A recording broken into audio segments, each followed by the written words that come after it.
Hello and welcome to my channel velocity. मैं हूं वैभव सिंह। इस वीडियो लेक्चर में हम लोग पढ़ेंगे different concepts of acid and base. सबसे पहले एक concept of acid and base में पढ़ते हैं Arrhenius concept of acid and base. Arrhenius concept के अकॉर्डिंग एसिड क्या होता है? According to Arrhenius, the substance that gives H plus ion in water is called acid। वो सब्सटेंस जो water में डिसोसिएट होकर के H प्लस आयन देता हो उसको हम लोग बोलेंगे एसिड। अगर हम फॉर्मेट इसका देखें तो HA एक्वस, ये टूटेगा और टूट करके यहां से देगा H plus plus A minus.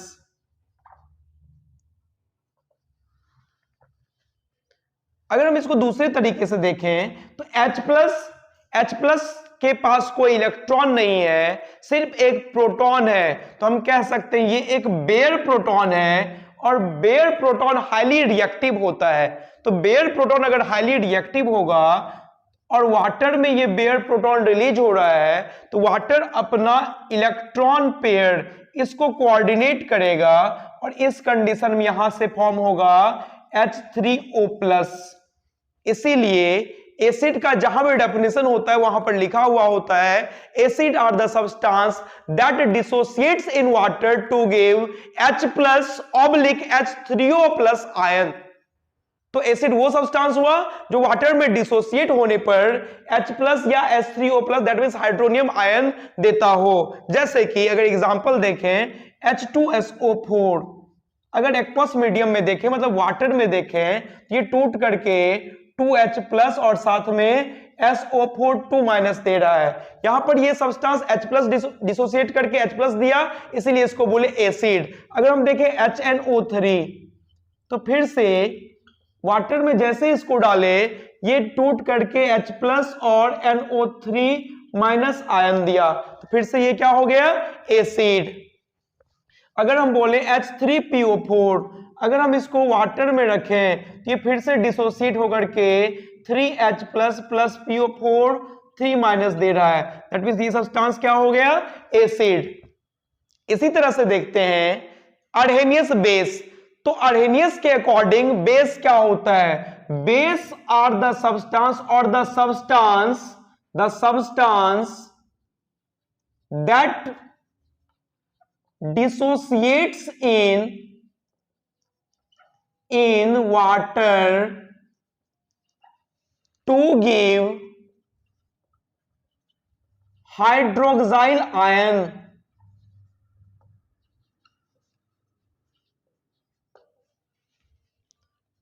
is called base। तो अर्हेनियस के अकॉर्डिंग बेस वो सब्सटेंस है जो वाटर में डिसोसिएट होकर OH- आयन देता हो। जैसे हम अगर इसका फॉर्मेट देखें MOH plus aqueous, that means अगर वाटर में हम किसी बेस को डाले, किसी सब्सटेंस को डाले और अगर वो टूटकर OH- देता हो तो उस सब्सटेंस को हम लोग बोलेंगे बेस।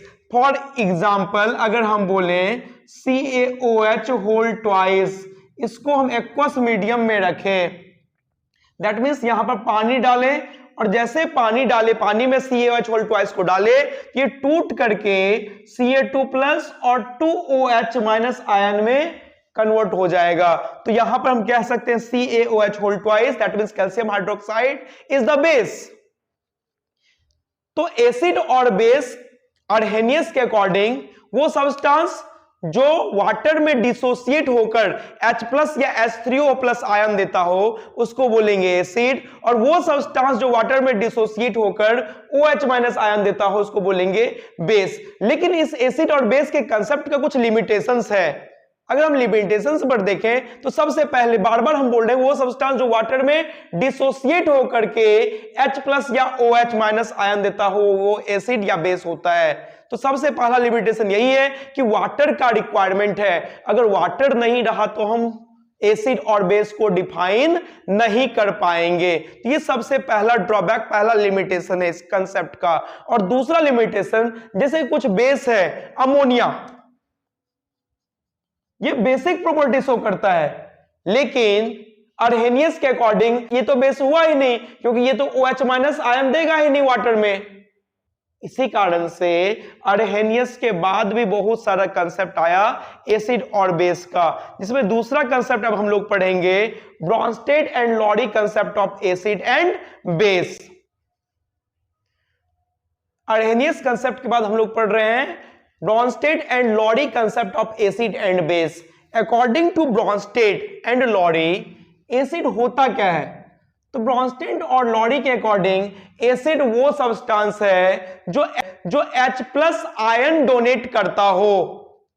दैट मींस जो प्रोटॉन, H+ को हम लोग कहते हैं प्रोटॉन, तो प्रोटॉन डोनर को हम लोग बोलेंगे एसिड।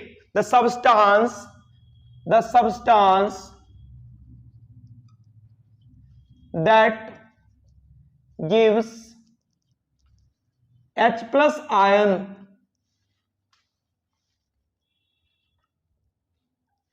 to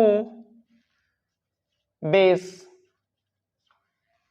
वो सब्सटेंस जो किसी बेस को H+ आयन डोनेट कर रहा हो उसको हम लोग बोलेंगे एसिड, या ऐसे कह सकते हैं प्रोटॉन डोनर।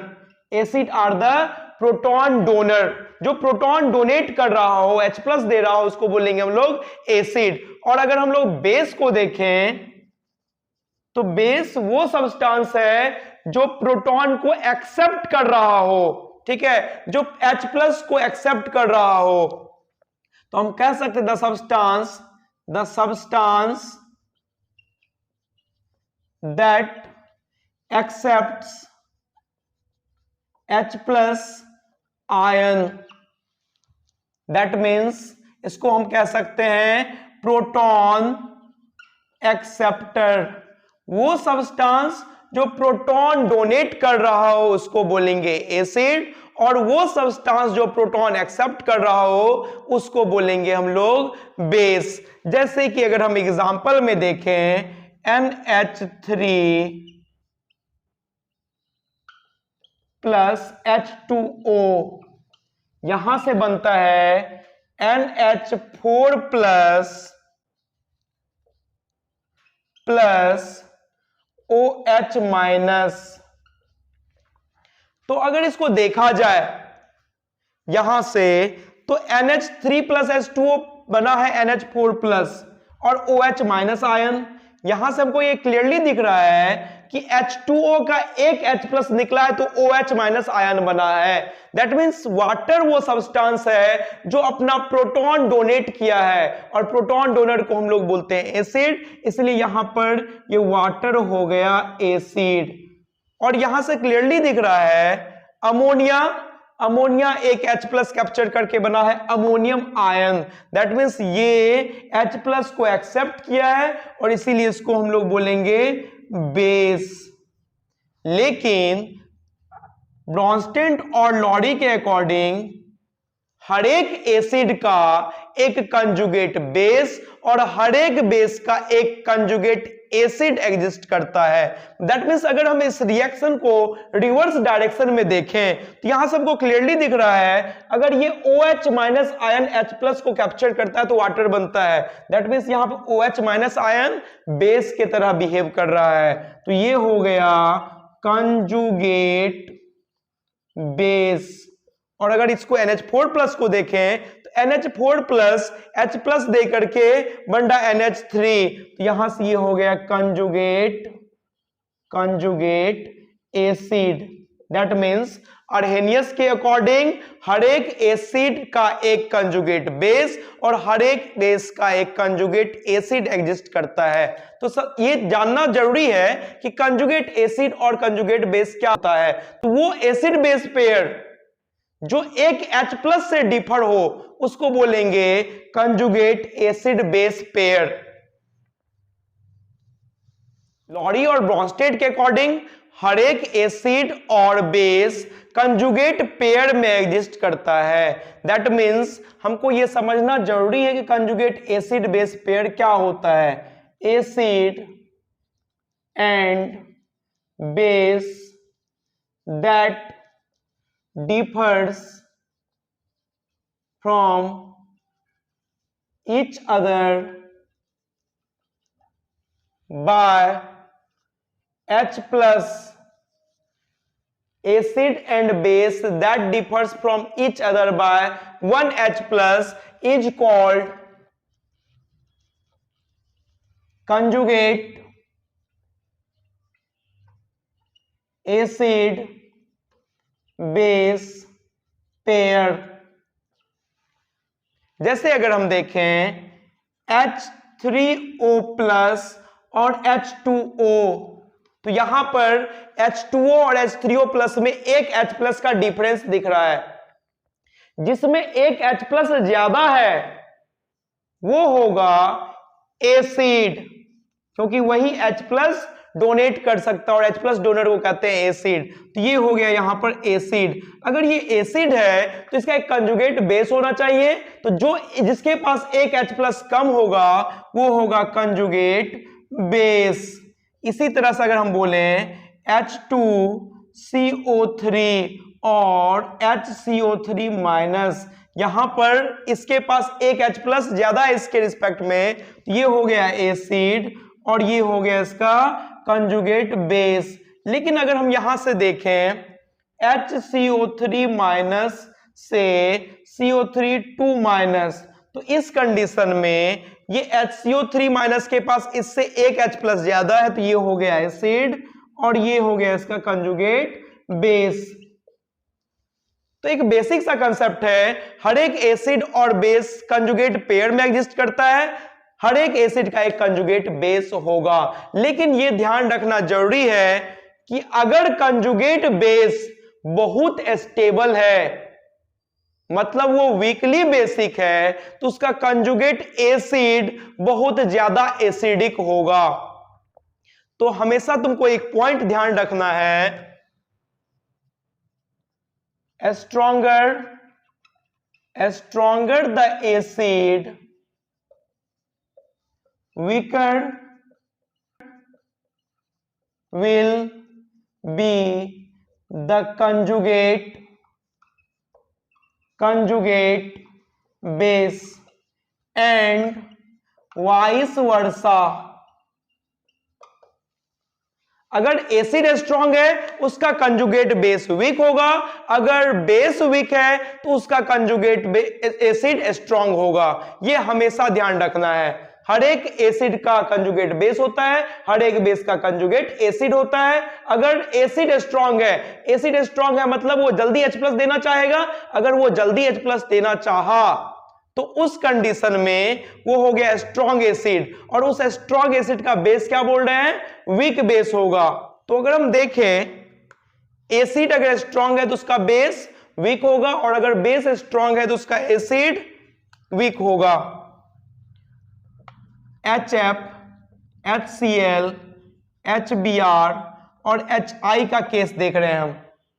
अगर हम इसको देखें तो यहां से इसका अगर कंजुगेट बेस बनाते हैं, अगर एसिड है तो इसका एक कंजुगेट बेस होना चाहिए।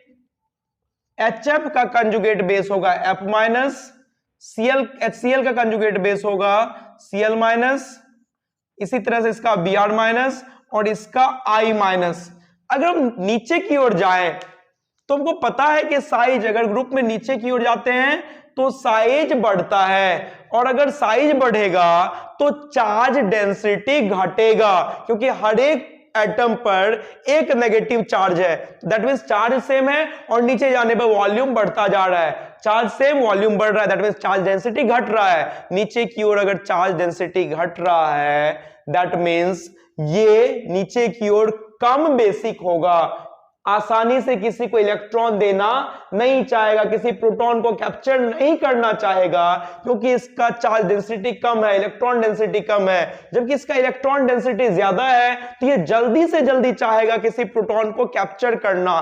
दैट मीन्स हम कह सकते हैं कि नीचे की ओर गए तो बेसिक स्ट्रेंथ क्या हो गया, बेसिक स्ट्रेंथ डिक्रीजेस।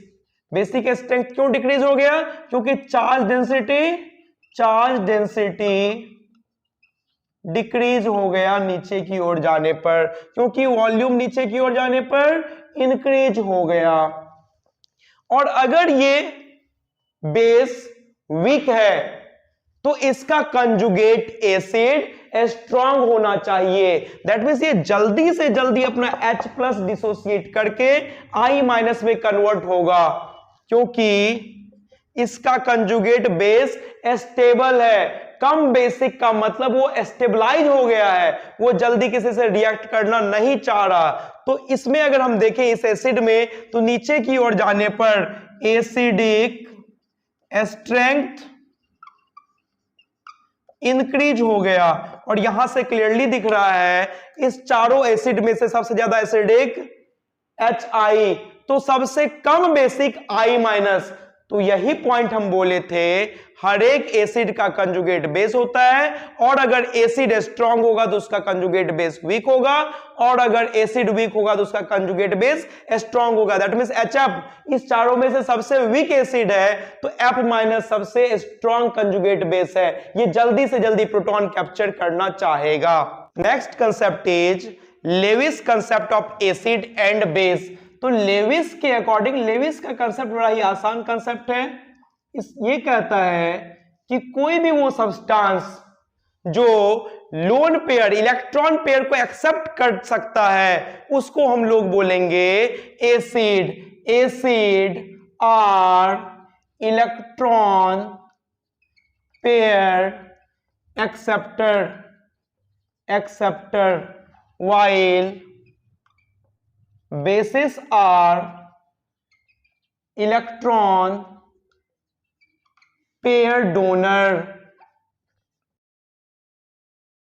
वो सब्सटेंस जो इलेक्ट्रॉन पेयर को एक्सेप्ट कर रहा हो उसको हम लोग बोलेंगे लेविस एसिड। फॉर एग्जांपल अगर हम देखें तो BH3 बोरॉन 3 बॉन्ड बनाया है, इसका मतलब चूंकि ये सेकेंड पीरियड का एलिमेंट है तो एक ऑर्बिटल इसके पास वैकेंट है, और इस वैकेंट ऑर्बिटल में ये आराम से किसी से इलेक्ट्रॉन पेयर एक्सेप्ट कर सकता है, और इसीलिए इसको बोलेंगे हम लोग लेविस एसिड। अगर हम देखें BCl3 या फिर AlCl3 या फिर Fe3+, तो ये वो सब्सटेंस है जो आराम से अपने वैकेंट ऑर्बिटल में इलेक्ट्रॉन पेयर को एक्सेप्ट कर सकता है, और इसीलिए ये सब सब्सटेंस हुआ लेविस एसिड। और अगर बेस में देखें तो वो सब्सटेंस जो लोन पेयर या इलेक्ट्रॉन पेयर डोनेट कर सकता है उसको बोलेंगे बेस।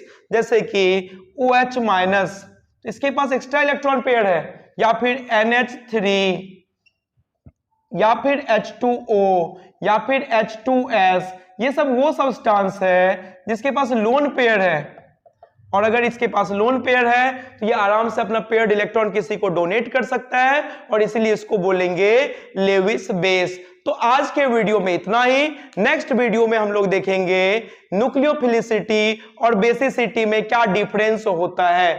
Thank you.